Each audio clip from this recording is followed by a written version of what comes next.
Bonjour à tous, aujourd'hui nouveau tutoriel sur la soudure MMA. Nous allons apprendre à souder avec notre best-seller, le Gismi 160P. Donc c'est un générateur qui est fabriqué en France dans notre usine à Saint-Berthevin. Il nous permet aussi également de souder au TIG avec un amorçage au gratté, ou appelé aussi TIG Scratch. On va commencer tout de suite avec la technologie du procédé.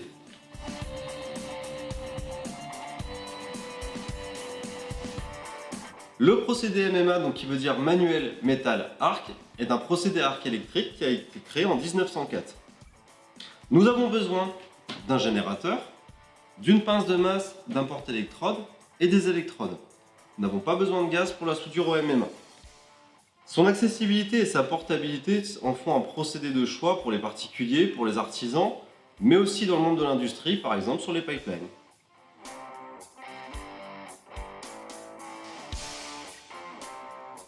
Parlons du générateur. Votre poste à souder va transformer et moduler du courant domestique afin de le transmettre à l'électrode. C'est le courant de sortie qui va définir la puissance du générateur qui nous permettra de souder des tôles plus ou moins épaisses ainsi que de passer différents diamètres d'électrodes. Parlons du Gismi 160P. Donc 160 pour 160 ampères et le P pour potentiomètre dans le cas d'un inverteur. Un inverteur embarque une technologie avec un microprocesseur qui nous offre des aides au soudage tels que l'arc force, l'anti-sticking et le hot start. L'arc force, c'est une surintensité qui nous permet d'éviter le collage. Si jamais l'électrode est trop enfoncée dans le bain, une surintensité est créée au moment du court-circuit pour éviter que l'électrode ne colle. L'anti-sticking, il nous permet d'éviter que l'électrode ne rougisse si jamais celle-ci se met à coller. Et le hot start est une surintensité au démarrage pour faciliter l'amorçage.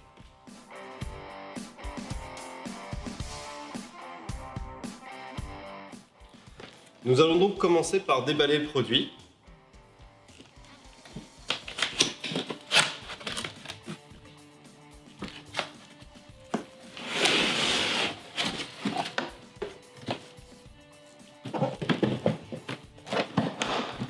Il est livré avec son flycase.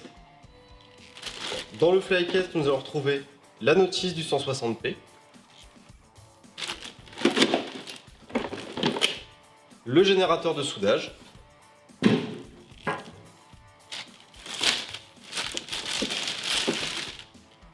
le porte-électrode,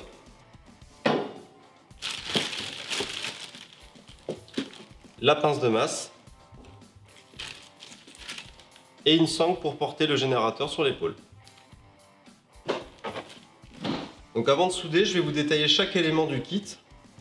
Ici, notre source de courant, le Gismi 160P qui va nous fournir la puissance pour pouvoir faire fondre l'électrode. Notre porte-électrode qui va nous permettre de tenir l'électrode et souder. Et notre pince de masse qui va fermer le circuit.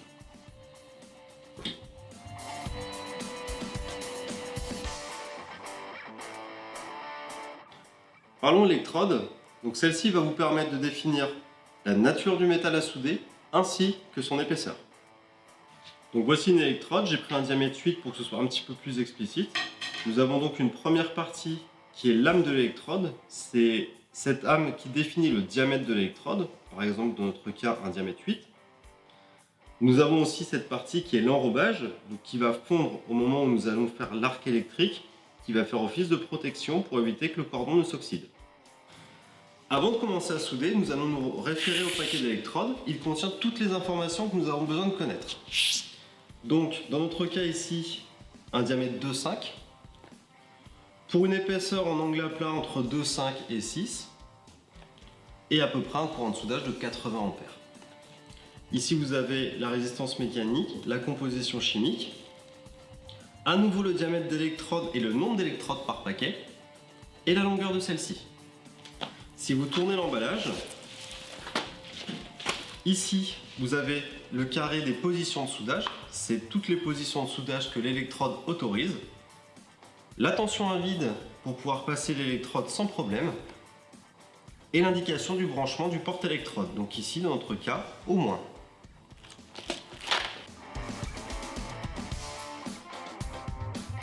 En effet, la soudure n'est pas une activité sans risque. Lors du soudage, il y a un rayonnement lumineux et ultraviolet qui peut gravement endommager la rétine et la peau.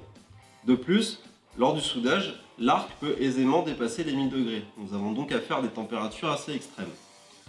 Pour se protéger, nous avons besoin de plusieurs EPI. En premier lieu, le masque de soudage. Il va vous permettre de vous protéger les yeux du rayonnement et plus globalement votre visage. Ici, un LCD Techno avec une teinte fixe à 11 en True Color. Attention, un masque de soudage doit être à la norme et en bon état. Il vous faudra aussi une paire de gants qui vous protégera des projections et de la chaleur.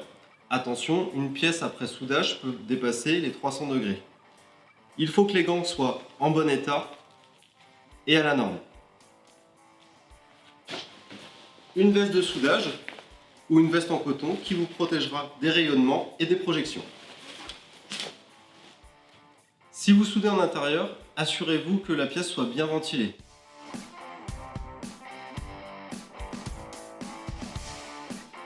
Passons à la mise en œuvre. Sur notre paquet d'électrodes, tout à l'heure, nous avons vu que la polarité du porte-électrode était sur le moins.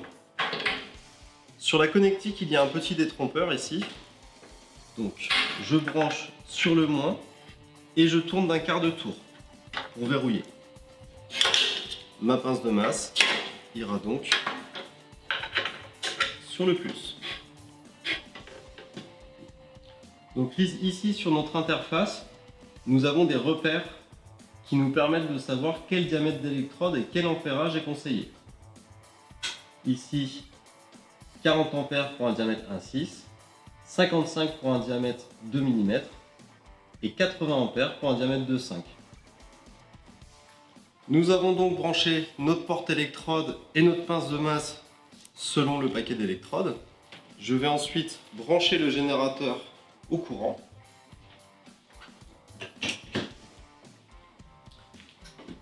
Et allumer le générateur.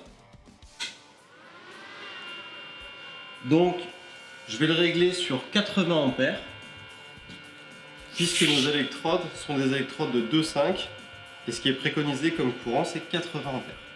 Maintenant que je vous ai montré comment régler votre générateur, je vais vous expliquer les bonnes pratiques en soudage pour réussir à coup sûr votre cordon en MMA.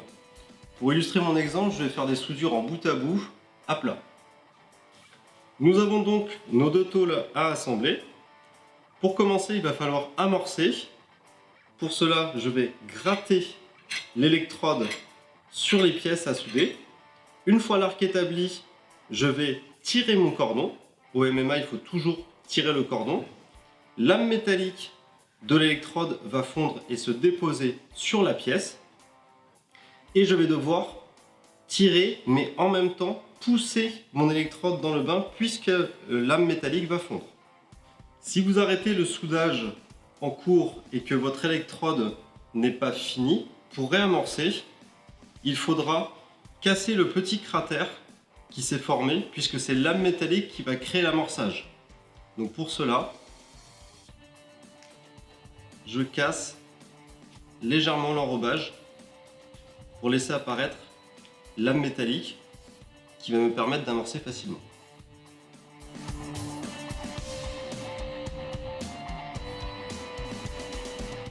Je vais faire 2 points pour maintenir la pièce en position, donc un point ici, un deuxième ici. Je vais ensuite utiliser un marteau à piquer pour enlever le laitier et une brosse pour nettoyer les soudures.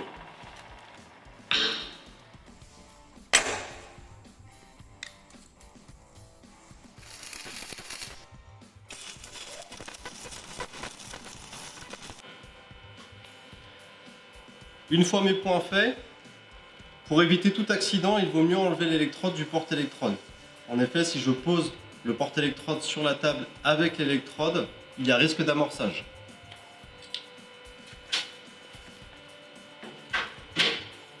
Au moment de nettoyer le laitier, pour éviter tout risque d'accident, il faut se protéger les yeux.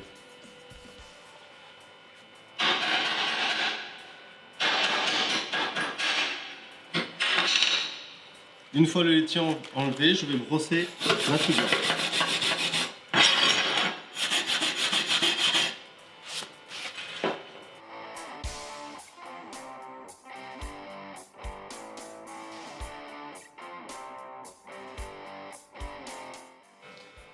Une fois le cordon fait, si le laitier s'en va facilement, c'est que le générateur est bien réglé et que la gestuelle est bonne. J'utilise le marteau à piquer pour enlever le laitier et la brosse pour nettoyer le cordon.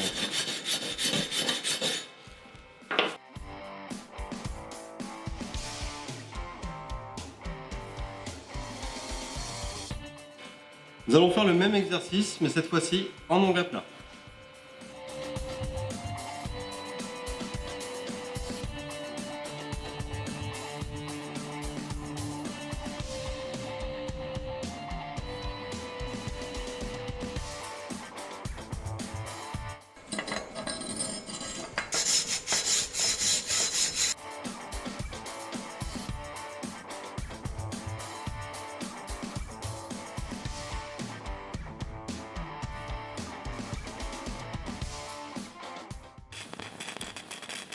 Une électrode trop éloignée du bain de fusion va créer des instabilités d'arc et des dépôts de cordons aléatoires. Beaucoup de projections et risque de rupture d'arc. Une électrode trop enfoncée dans le bain de fusion pendant le soudage va refouler la matière et nous donner un cordon imprécis.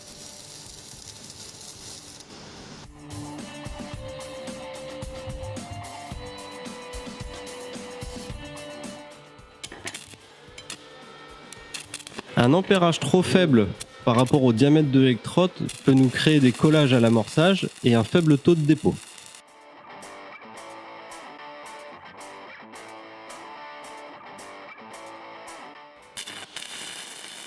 Un réglage trop fort par rapport au diamètre de l'électrode va nous créer des instabilités d'arc, un bain très bouillonnant et turbulent et un gros taux de dépôt.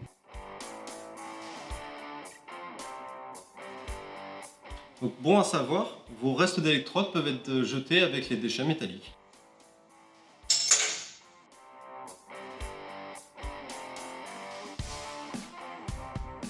Petit aparté sur l'option TIG du J-Smith 160P. Donc pour souder au TIG, il vous faudra une torche SR17 à valve avec une connectique en 10-25. Il vous faudra aussi une bouteille d'argon pur.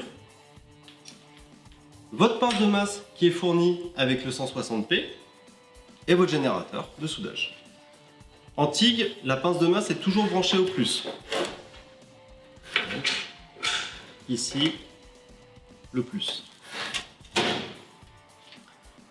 Votre torche TIG à valve va donc se brancher sur le moins.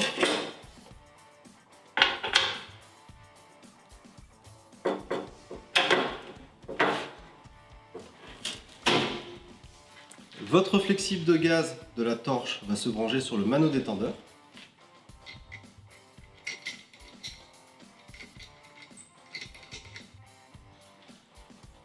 Pour souder, il vous faudra une électrode de tungstène pour du courant continu, donc du DC.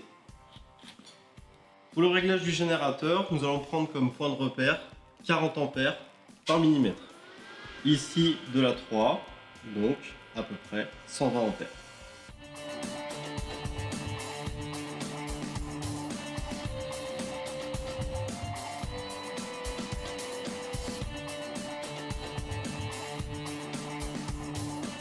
Cette vidéo est à présent terminée. Vous savez tout pour vous lancer dans le monde de la soudure MMA. Abonnez-vous à notre chaîne GIS pour ne rien rater de nos prochaines vidéos. Vous pouvez également nous suivre sur Facebook et sur Instagram. Et si vous voulez plus d'infos sur nos produits et notre marque, rendez-vous sur www.gis.fr. À très bientôt.